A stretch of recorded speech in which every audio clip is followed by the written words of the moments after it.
विवाहित झीटी शाशु व्यवहार रे अतिष्ट हो कौन कला ना निज बापा घर को गला बापा घरे जाई बापा को कहला बापा एमती एमती आउ मो शाशु भारी मत हैरान कर मो बाटर तो कंटा होगी रही आपण तो होती आयुर्वेदिक डाक्तर एमती किसी औषध दिंतु जे मुझे खाइबार मिसई मिसई देवी सी मरबे किंतु मोर ना हेनी बापा कहले ठीक अच्छे तते गोटे कथा करिया पड़ो ना कौन ना तू जो खाद्य मिसई मिसई दबु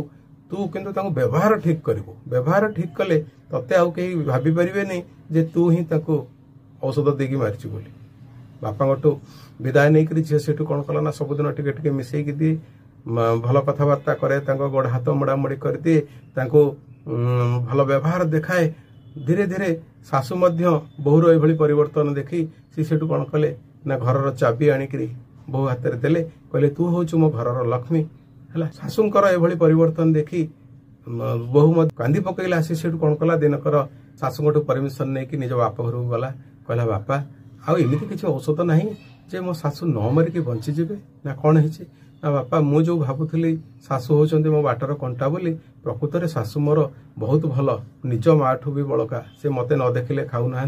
मते कौन कथा न पचारे करूना तेणुक आप एमती किसी औषध दिंतु जे शाशु न मरिकी बंचीजे बापा से हसिले कहले झील तू परिवर्तन हो जाइचु जानिकी खुशी लगिला किंतु प्रकृत में से औषध तो शाशु को मारे नुह बर से औषधटा हूँ गोटे हजम औषध आउ जहाँकि किसी असुविधा हेनी से झील आखिर लुह पोछिला कहला बापा तो आपण मते भूल बाटरू रक्षा करदे। दर्शक बंधु एमती प्रत्येक बहु जदि शाशु को सम्मान करेंगे शाशु कथार जीवे ताहले शाशु माने खराब हेबे बा कहीं